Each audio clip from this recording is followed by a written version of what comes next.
Welcome to the second installment in my Daniel Smith Swatch Book series. Today is part 1, Draw With Me. We'll use the Zentangle method in order to create a Zentangle journal page.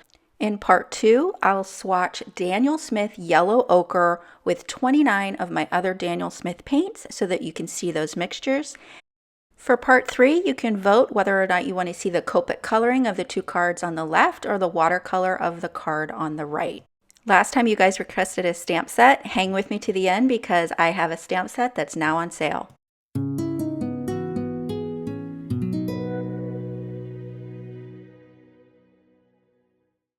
Let's jump right into drawing and then I'll give you a little bit more background on that stamp set that I mentioned. I have a piece of Saunders Waterford high white cold press paper and this measures 6 by 9 inches. Basically, it's a half sheet of a 9 by 12 pad.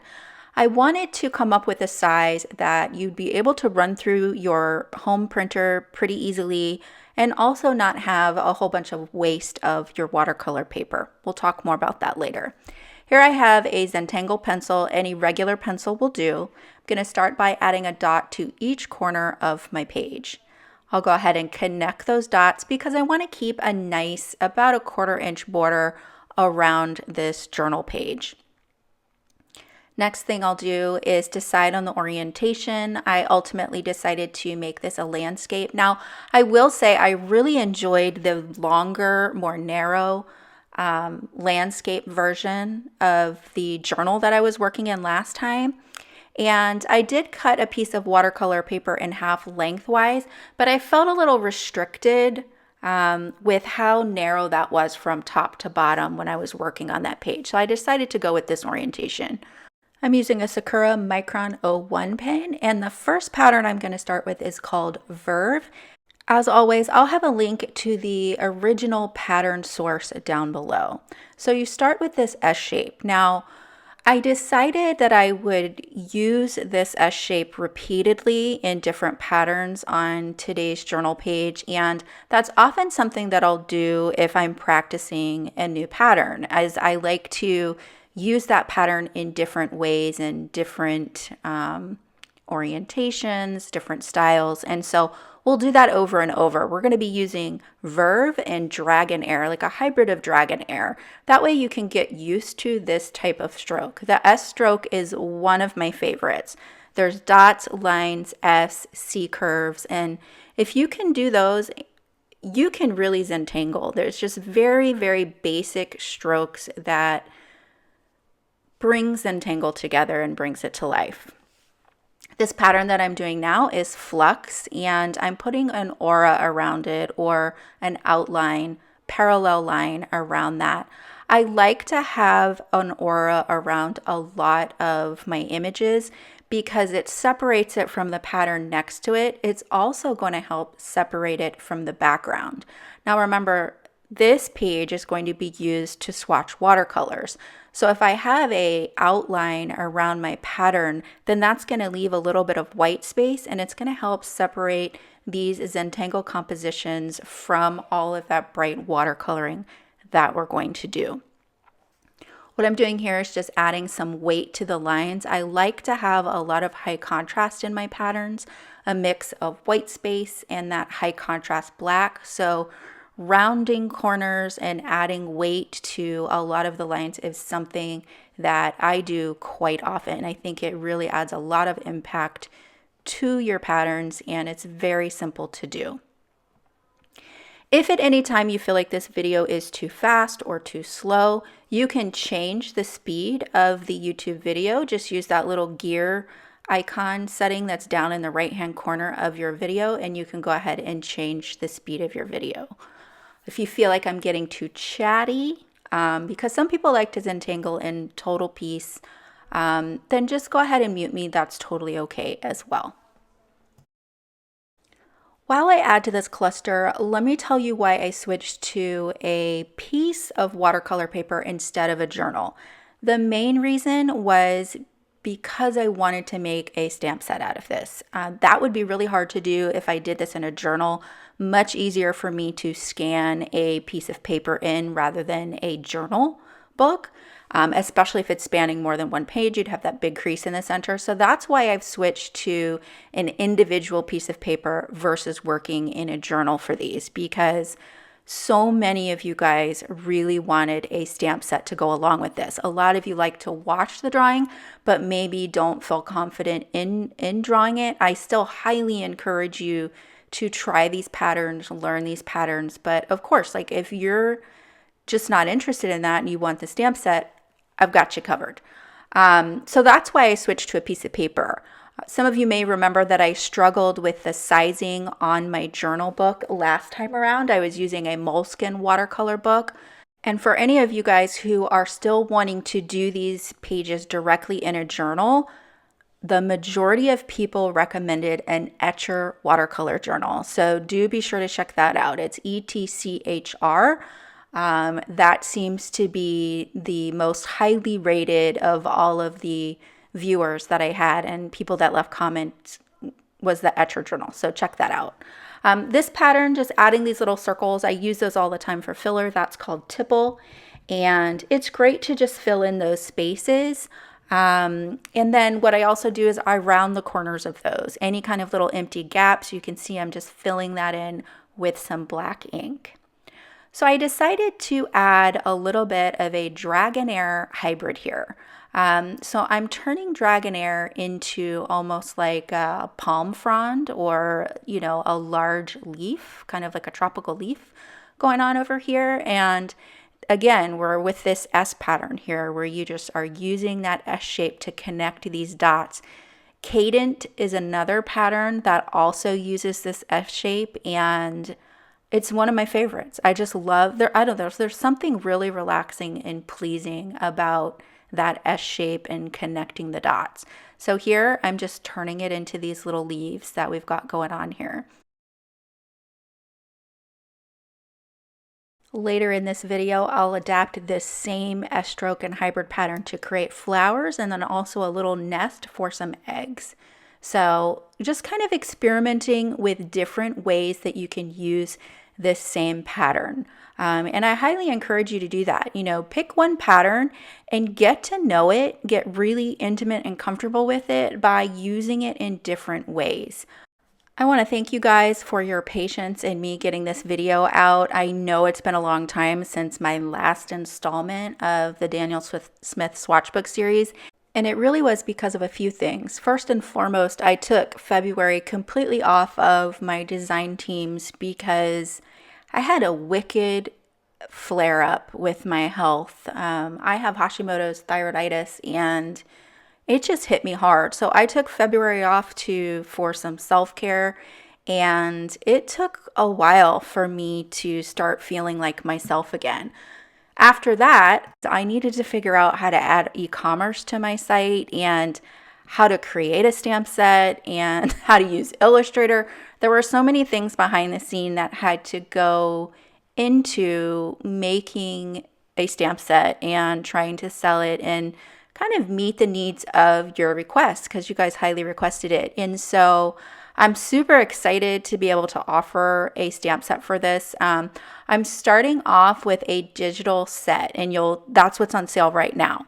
But if you guys are wanting a photopolymer stamp set, so a clear stamp set of this, then I will make it. I already have a contact of where I can get some stamps made. So if there is demand for it, if you guys decide that is something that you want to have, I will totally make it. Just let me know in the comments down below. While you're there, if you're learning something new, you're enjoying this video, and you're loving this content, please be sure to like and subscribe and hit that bell button so you don't miss any of the next videos. And also announcements on new products that are coming along, because I do have in the works a photopolymer stamp set that I'm really excited about. It won't come out for a while because I'm linking it along with a class that I'll be offering. So I want it to kind of go along with that and everything released at the same time. But I'm super excited about it, you guys. And yeah, like I said, I really appreciate, how positively you guys have reacted to this video series and how patient you've been waiting for this second installment. So here I just filled in those stems with some black. Again, that adds some really nice contrast. I'm filling in some of these empty areas. Now that line that I added there is because I wanted to add some circles here. And if I had done that like right up against that black line and added weight right up against it, you'd kind of lose the structure of the stem. So that's another thing that you can do is just add that aura line next to a black line that you might have so that you have some white space and a buffer in between whatever next element you're going to add. You'll see once I'm done with these clusters of Zentangles that I will go around and I'll outline the full cluster. And again, that's to keep it separated from the watercolor swatching that we'll be doing with our Daniel Smith paints in part number 2, which is Swatch With Me. Okay, I'm going to pop on some music so that you can enjoy some of this Zentangle in peace, and I will catch you back when there is more to share, more to teach, more to say.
Try changing the direction of your flowers. Like you can see with the first one, I did an oval center, kind of pointing towards the right.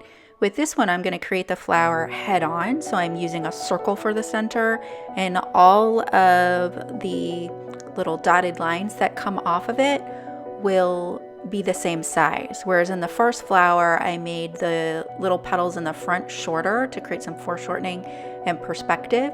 So play around with the lengths of your lines and then also the shape of your center to get a different look to your flowers.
With this flower, I wish I had drawn some of these petals behind that larger flower, but you can see that I kind of like just scooped the line right around it. It would have looked nicer if I had continued that line behind the larger flower. That I think that would have had a cooler look to it. So be mindful of that. If you can kind of layer up your flowers and draw parts of some of them behind, that's how it would normally be in nature, and I think you get a better look that way.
All right, we've got 2 clusters done. I do like to work in odd numbers, so I'm going to put another large cluster at the top.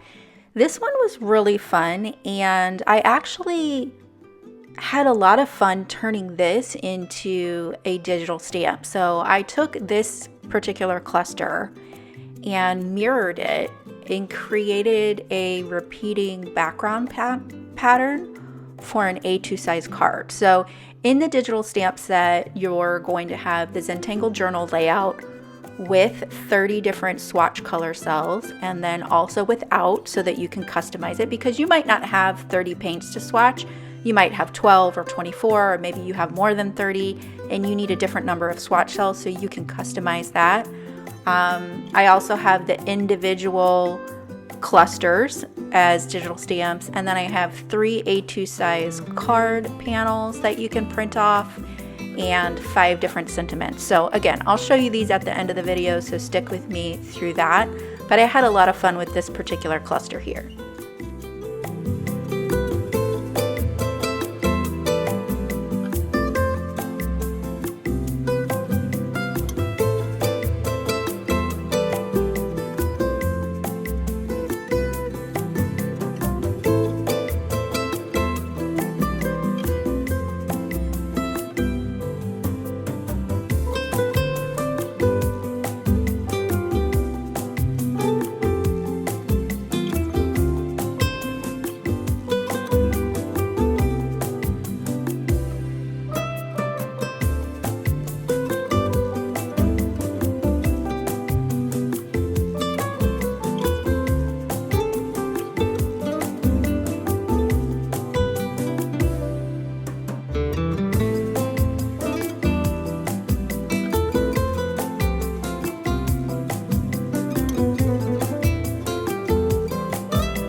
If you haven't seen one of my videos in a while and you're curious about the surface that I'm working on, it is a glass board that I designed myself.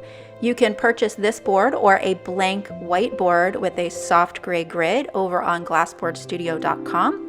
If you use the code AMBER20, you get a 20% discount on any of the glass boards on their site. It doesn't have to be one of the glass mats, it could be one that you hang on the wall, any of their designs.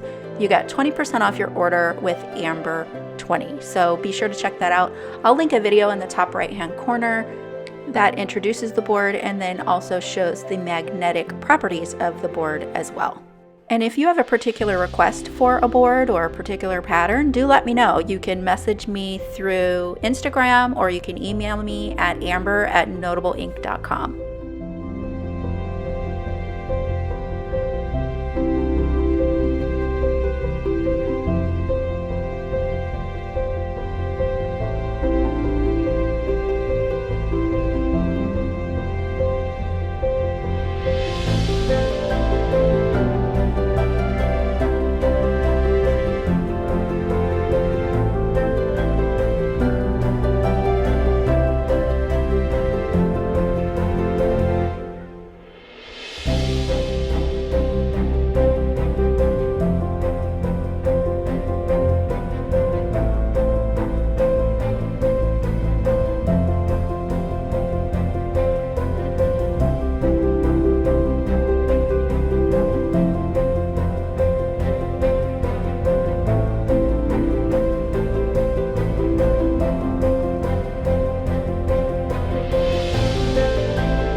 All right, I cut out the other part of that design because it's very similar, and now we need to add the swatch cells. So for this, I use a hybrid of hollowbah. So this is your typical hollowbah where you have parallel lines that cross-sect each other.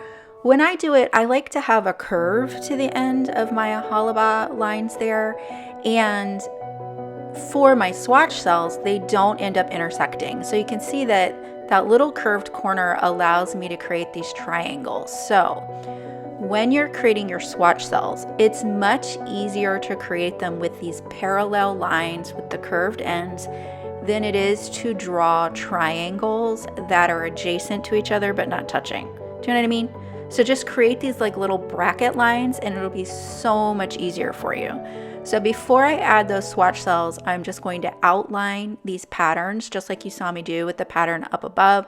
So I'll trim this out, but again, this is going to keep some white space in between our watercolor and our design here. Now I smartened up a bit and I'm gonna start with a pencil. So I'm gonna leave myself a space at the top for the title of this swatch page and also to be able to swatch that color all on its own without mixing, and then I'll add my swatch cells. The reason I'm starting with pencil is because I need to make sure that I have 30 cells, and I don't want to just go ahead and do that in pen and end up with the wrong number of swatch cells.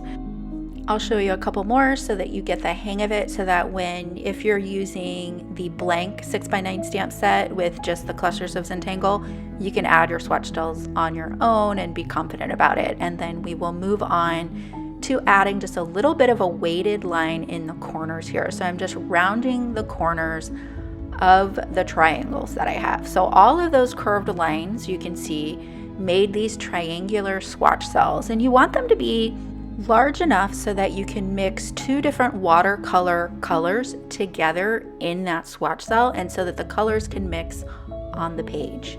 Okay, here is the big reveal of the stamp set. So as you can see on the left hand side, you have the 6x9 digital stamp with the 30 swatch cells. Right below that, you have the 6x9 layout without the swatch cells so that you can customize them to your own. Going back up to the top right, we have 3 different A2 size card layouts. So you can see that kind of goes around. And those are 4 1/4 by 5 1/2.